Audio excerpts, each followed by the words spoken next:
And now, live in studio, cutting through your typical media nonsense and offering you a rational and unbiased perspective on current events and life in Tampa Bay. He's a successful entrepreneur, published author, top listing agent, a real estate and finance expert that goes to bat for you every day as a consumer advocate. Your host and the consumer quarterback, Brandon Rhymes. And yes, welcome to the Consumer Quarterback Show, all about helping you win in any marketplace, helping you in your real estate deals and all types of other business. We help you understand your buying decisions, make you more street smart as a consumer advocate here on the Consumer Quarterback Show. Save our hotline number at some point. You may need it. Give us a call, 813-917-1894. You can call or text that line. It's an off-air number, 813-917-1894. We've got special guest Paulina Luna. She's Congress District 13 for a candidate for Congress for District 13. I'm going to be up here in just a moment. Before we do, we always like to feature our real estate listings live on air. We help our sellers profit more, sell faster, utilizing our radio TV show model, maximizing the exposure for the sellers. So we got a hot property listing here in Tampa Bay. This is a $4 million listing that we've got at 9031 122nd Avenue. It's a $3.9 million listing, vacant land, commercial development opportunity here in Tampa Bay. It's at I-75 and Fowler. Great opportunity, multifamily, maybe a truck stop. Great opportunity for you here in Tampa Bay. Add to your real estate portfolio, 9031 122nd Avenue in Tampa. Prime development opportunity in Tampa Bay. You can see all of our listings at platinummvpteam.kw.com. platinummvpteam.kw.com. This is God's country. And also want to plug our book, Quarterbacking Success. Just today became available on Amazon. You can find it on Audible, actually, available online on Audible. Just download the book, Quarterbacking Success. Leave us a review, and we greatly appreciate that. All right, with no further ado, Paulina Luna, welcome to the show. Thank you so much for having me back on. Glad to be back. Absolutely, my pleasure. We're in the final rundown here, and just a few days till the actual election. How are things going on your end?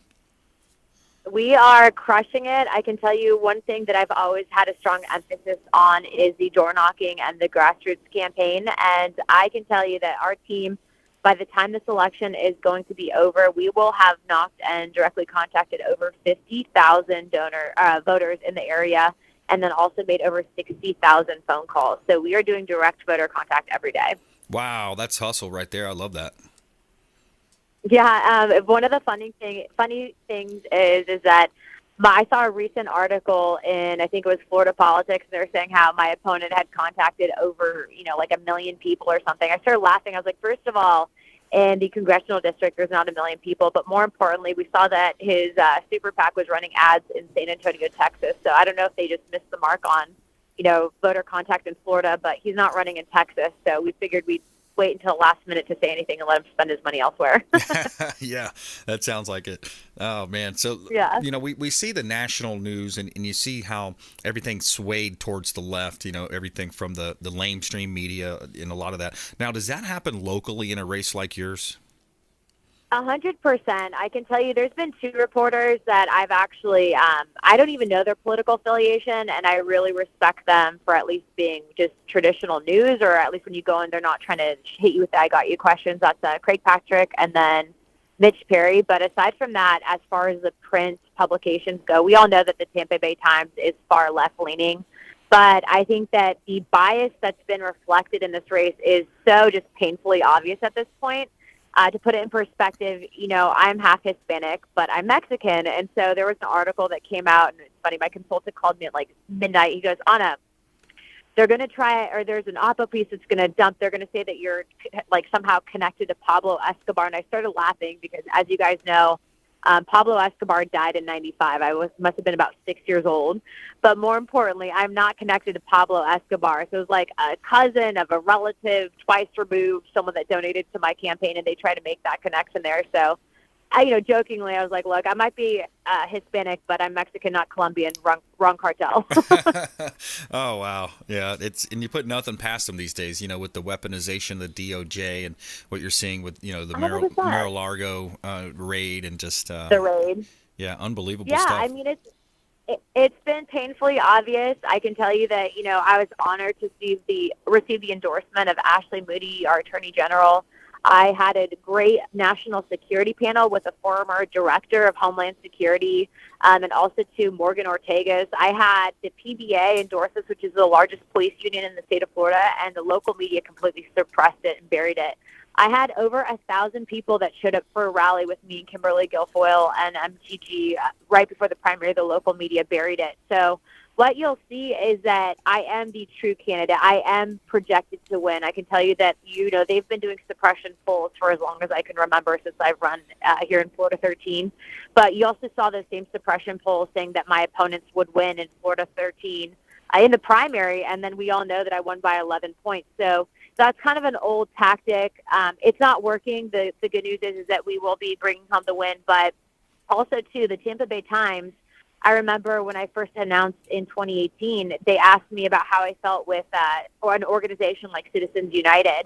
And then what you're finding is they've completely buried the fact that Eric Lynn is not even supported by residents of Florida 13, that he's actually being funded by a billionaire who's his cousin in Michigan, and that they're dropping $12 million in this race, and I'm still winning, which is just incredible. So Wow. It's always funny, and I always point that out.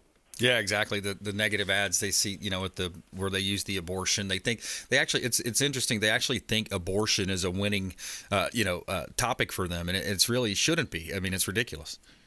Well, it's common Democrat tactics. They're lying to voters. They're lying to the American people. First of all, abortion is not even an issue for Congress or Senate. It's a states' rights issue. That's what the Supreme Court ruled, and that's how it's going to remain. So Right. I'm not ever going to have to address that in Congress. That would be something for the governor and your House and Senate representatives in the state of Florida and the legislature. But, the fact is that in the next 20-something days, we are going to be facing one of the worst diesel crises our country's faced, I think, since the 70s. This country is going to come to a standstill right before Thanksgiving. And I'm focused on the economy. You can't even go to Publix. Everything seems like it's $20. I was walking out the other day. This guy, he goes, I have sticker shock from how much I'm spending at Publix. Mm-hmm. And it's not even just Publix. It's Walmart. It's the gas prices. It's home costs in the area. And yet this guy is so out of touch. He's only focusing on abortion, which is not even a congressional issue. It's just so bizarre to me. Yeah, it really is. It's like the only thing they have left. We're talking with Paulina Luna here on the Consumer Quarterback Show. I'm your host, Brandon Rhymes. She's Congress candidate for Congress District 13 right here locally. Anna, wanted to ask you locally, what are some of the key issues that you're thinking about and that you're hearing from voters? What are they looking for specifically, for the local areas? Well, the number one issue that I am constantly hearing every single day, I'm not making this up, is what's happening with the price of, goods and how people can literally not afford to live in the area anymore. They're getting either forced out to North Hillsborough, Pasco County, Yep. because it's just too expensive. But I'd have to say for, local issues affecting Pinellas specifically, we have a huge problem right now with getting funding for beach renourishment. As you know, we have some of the best beaches in the country, in the world, but we need to bring home that funding, and so I'm really focused on that. Also, too, veterans issues. We have one of the biggest veterans hospitals in the country, and yet our VA rating system for anyone who served in the country, it's completely upside down and backwards. And President Trump did do a lot, but we have to have legislators that are there that understand the process. And currently in Congress, only 1 in 5 are service members, which is the lowest that it's been since World War II. And so not only do we bring a different perspective on national security and foreign policy, but also in regards to taking care of our service members after the fact. So those are the top issues. I really hope, and I know I have my work cut out for me in the next couple of weeks here, but as you know, I have incredible work ethic, and, the corrupt local media is not going to stand in my way, and neither is some billionaire playboy in Michigan.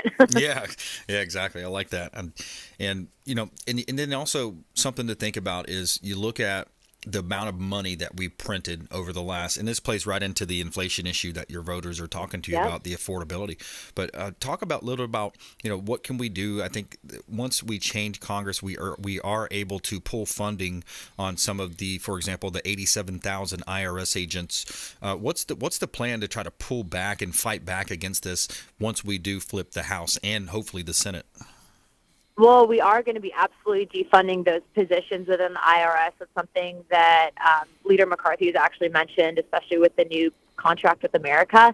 And then also, too, I'm sorry, but we've done a ton for Ukraine. Why are we still essentially funding now their government, which is absolutely just absurd when we have service members right now that are seeing pay cuts for their special duty. We're seeing people that are literally being priced out. Don't even get me started on Social Security and how much the illegal immigration is impacting that. We have people, especially in Pinellas County, on fixed incomes, and that pot of money is increasingly dwindling because of the fact that we have the Biden administration that's been so sympathetic to the massive influx of people that are coming to this country. And in states like California, you can gain access to our government-funded programs for, insurances, and this is wrong. Yeah. And so I am absolutely for, if these states are going to enable this bad behavior, why are we giving them access to our pot of money? Florida taxpayers should not be paying for the gross negligence of California residents. If they want to vote for this policy, why are we paying for it? Right. No, absolutely. That's a big issue. Yeah, continue. I might not be liked by Beltway, Washington, D.C., but that's not why I'm being elected. I'm being elected to fight for the constituents of Florida 13, and I'm going to do exactly that. Absolutely. And a couple of weeks ago, we saw Governor DeSantis in his debate against Crist. What was your remarks or takeaways on that? I mean, Governor DeSantis really called him out. Chris has always been this, for argument's sake, a good, quote-unquote, retail politician, but the fact is that he's terrible on policy and legislation. And, Charlie Crist is someone that has really done nothing for the residents of Florida 13. In the last couple of years that he's served in Congress, do you know how many days he showed up for work? 14 days. 14? And he wants to be. Wow. It was 14 days, and he wants to be, the next governor of Florida. The fact is that he's not going to win. I think DeSantis is now leading by double digits. But, as DeSantis said, it's time to put that old horse out to pasture. Yeah, that's right. Absolutely. All right, well, let's take a quick break. When we come back, one more segment with Paulina Luna here on the Consumer Quarterback Show, hosted by Brandon Rhymes, candidate for District Florida 13, and more with Paulina Luna on the other side of this break. Don't go anywhere. Thanks for listening to my daddy's show. Please make sure to send him all of your real estate deals and subscribe to the Consumer Quarterback Show podcast on iTunes and Spotify, or check out our YouTube channel. Have a blessed day. To get in touch with Brandon, call 813-917-1894. Online at consumerqb.com. Dennis Prager here for Brandon and Lindsay Rhymes, owners of the Platinum MVP team at Keller Williams. Buying, selling, investing in real estate, their nationwide Keller Williams network makes them the best team to work with. Sellers, have your property featured live on air, creating multiple offers. Buyers, leverage a unique system that gets your offer accepted, never overlooked. Call or text 813-750-0550, 813-750-0550, or consumerqb.com. You're listening to the Consumer Quarterback, Brandon Rhymes, cutting through your typical media nonsense and offering you a rational and unbiased perspective on current events and life in Tampa Bay. Online at consumerqb.com. All right, welcome back. Brandon Rhymes here, Consumer Quarterback Show. This segment's brought to you by Replenish IV Solutions, safe and effective way to restore your body's crucial systems with vitamins and nutrients, enabling your body to perform at optimal levels. Replenish IV Solutions. Say hello to Stephen and Lisa Gunnan. Check them out online, replenishivsolutions.com. Make sure you let them know the real estate quarterback sent you. All right, a quick listing for this segment, 6361 US Highway 301 South in Riverview. Commercial property listing, $1.7 million property, beautiful corner lot location, 50,000 vehicles per day estimated driving by, and you got office space and a shop in the back, corner lot, fenced in, great opportunity, almost a full acre of land at 6361 US Highway 301 South in Riverview, and you can see all of our listings at platinummvpteam.kw.com. Sun is shining, the weather is sweet. All right, back to the phone lines here. Paulina Luna on the Consumer Quarterback Show, Congress. She's a candidate for Congress, District Florida 13, and a lot of things to talk about. Anna, what else are you seeing? Where else should we go from here? I can tell you that what we're really finding is that because of the gross negligence of the Biden administration, that I think that we're going to have a unique opportunity right now as a nation to at least stop some of the bleed coming out of Washington, D.C. And so it's incredibly important that whether you're tuning in here, wherever you are in the state of Florida or even in the country, that you are encouraging your friend and your family to show up to the polls on Election Day. Because what's going to happen is right now, this whole idea of, quote unquote, taxing the rich, if you know basic economics, you know that the people that absorb that are the middle class. And right now we are seeing the middle class, which is where I'm from, getting absolutely crushed and destroyed because of the negligence of this administration. And the fact is that young people are genuinely starting to think now, because of how terrible our education system is, that you can just simply print more money, and that's not the case. That's actually one of the most dangerous things that you can do. And so we are really focused on American energy independence, and unfortunately, though, because of what's happening with how long it's going to take, we're not going to see that, at least when we take back Congress, the impacts of those leases being renewed and whatnot until probably a year from now. And so inflation, unfortunately, is going to be with us for a little bit, but, we'll get through it together, but we have to take back this Congress because it's getting bad. Absolutely. Yep, it has been for a long time. Hurricane relief also is still topical. It's just been over a month since Hurricane Ian just ravaged the southwest Florida area where I'm from. I'm from a small town called LaBelle, east of Fort Myers, but that whole area up to Port Charlotte, North Port Venice got hit very hard. What are you hearing from your friends and colleagues in the areas of hurricane relief? I was, in fact, this is just again shows how out of touch my opponent is. I was actually down there working with local community leaders doing hurricane relief efforts and bringing supplies down there. And the fact is that those areas are going to take a couple of years to rebuild. I mean, I went down there; they were absolutely devastated and destroyed. But Charlie Crist and my opponent were bringing an open box of chips to St. Pete Beach to do hurricane relief efforts. And as you know, St. Pete Beach really wasn't hit. And so I think that it's just going to show that right now people are going to politicize these issues, but, people are needing help. They're needing to rebuild their home. We're seeing a massive problem with mold now because of the standing water. And so Governor DeSantis has done a really good job taking charge of that effort. And I'd say even getting funding from national to help with that relief. But unfortunately, you saw a lot of left-leaning news outlets trying to make this a political one when it shouldn't be. And so we're going to be pushing back against that in D.C. Right, absolutely. Yeah, anytime they get a chance, they try to turn it to a negative against the GOP, and it's just, beyond measures at this point. Insurance is a big issue. Property taxes, I'm in the real estate business, so a lot of people are, feeling the crunch. Property taxes, insurance. What can we do about that? Because, the insurance market and, you couple that with inflation and the affordability, it's about as depressing as a Tom Brady post-game conference at this point. Unfortunately, it's definitely something that here in Florida we're being impacted by. I can tell you that, because of the fact that insurance has been so bad here in the state of Florida, which is, by the way, was largely caused by Charlie Crist. We used to have USA. We went to Tower Hill. It's been kind of a pain on the bus, especially with the underwriting.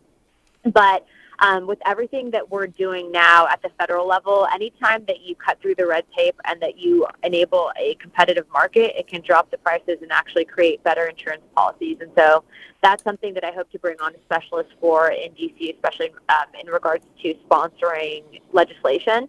But as you know, at the federal level, especially being that Florida has such specific requirements because of hurricane insurance and flood insurance and all of that, it's definitely something that I think is more of a focus of the state legislature and governor. Right. Yeah, absolutely. It sure is. Then you also have, today with school boards and the children and the textbooks and, how much of that can we control, and from your position, how much can we influence rather, what's being taught in the schools and kind of getting away from some of the really bad extreme examples that you hear about in, of course, California, Virginia, different places.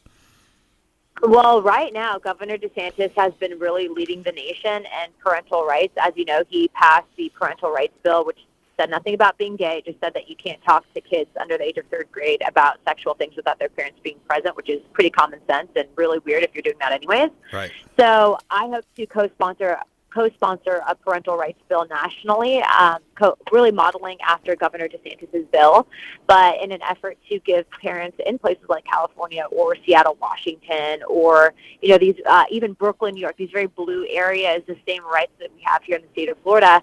The fact is that you are seeing this hyper-sexualization and indoctrination of kids. And that's really something that the progressive left has been pushing. And as legislators, we have to really ensure that, that right is being respected at the national level and that people aren't being discriminated against because of the fact that they are either religious or for whatever their political ideologies are. But also, too, I'm a huge fan of really, instead of federalizing the education system, that it should be a state's decision. And so I've been always a big advocate for that. And then also school choice. And so those are all issues that we'll be focusing on in D.C. Yeah, absolutely. Paulina Luna here on the Consumer Quarterback Show. And yeah, it seems like it's in many ways you hear it. It's like very Orwellian today. Just to watch the news, to hear things going on. Yeah, and it's very biblical too. I listened to Dennis Prager has some really awesome books called The Rational Bible, different series on the Torah, and just the very simple differences between men and women. They're trying to draw these lines and trying to create the pronoun game, play the pronoun game, but we're just getting further and further away from our founding as a country. What's your thoughts on that? Like, just as far as this whole wokeness and this culture. Well, as someone famously quoted, wokeness is weakness, right? So the fact that they're trying to move the mark and make us address these issues when in actuality by 2030 China is trying to become a world superpower. By 2027, China is trying to economically and military and technologically dominate the United States. I mean, these are my focuses and my issues. So when I have people try to move the conversation left, I bring it back right. And I think that you have to just be very straightforward in your beliefs and say, look, from a scientific perspective, the party that wants to talk about science fails to identify and fails to acknowledge the science of what it means to be a man or a woman. Right. And I think that from a woman's perspective, especially women's sports, I mean, for goodness sakes, you have women that are literally never able to maintain first or second place because they are competing against biological males. Right. True feminists will side with me, even though I'm a conservative, on that issue, because women's sports are pretty much non-existent now because of this woke ideology, and it's simply not fair to young women that have worked so hard to be there. I know that you're a father, and so, I will be standing up for those children and for those young women, especially as a female legislator. I mean, that's, an obligation that I have. You see the wokeness and the really focus of the military now, instead of on national security, it's on gender ideology. That stuff needs to stop, but we have to ask our leadership, General Milley, the Secretary of Defense, why are you pushing this garbage onto our service members? That's why we're seeing an all-time low with recruitment. So whether they're doing it by design or by gross negligence, it needs to be corrected and quickly. And we will be holding this administration accountable the minute we take back Congress and Senate. Yeah, absolutely. And real quick, we got about a minute left. Big tech, Google, Ronna McDaniel came out last week, mentioned that they had, I think, a number of lawsuits, 73 different lawsuits, and they won one in Michigan. But big tech, Google, suppressing, sending GOP emails into the spam folder. It's got to stop. Sherman Antitrust Act, started by Teddy Roosevelt. We're going to break them up and hold them accountable. Yeah, that's what we need to do. All right, give us your final 30 seconds or so. Why should people turn out to the polls? Why should they vote for Paulina Luna on the 8th? Because our country depends on it. We need all the support that we can get. I'm funded by Pinellas County residents, not anything else. I will fight for you and your kids, and you can find out more information and donate at voteapl.com. voteapl.com. Paulina Luna, thank you so much. Appreciate you calling in. Thank you. Good luck out there. Awesome. All right, we're taking a quick break. Going to come back. We got attorney Millie Athanison going to be joining us on air. And make sure you follow us online at Brandon Rhymes 1 on Instagram, Twitter. We got our YouTube channel, really revamping the channel right now. Check out YouTube and look up Brandon Rhymes Realty. And, of course, at Brandon Rhymes 1 on Instagram, Twitter, Getter, all the major sites. We'll be right back more with the Consumer Quarterback Show. We're bringing on attorney Millie Athanison on the Consumer Quarterback Show, consumerqb.com. Hey, I'm Ken Shamrock, and you're here with Consumer Quarterback Show. And I say, Brandon Rhymes, knock out your competition. To get in touch with Brandon, call 813-917-1894. Online at consumerqb.com.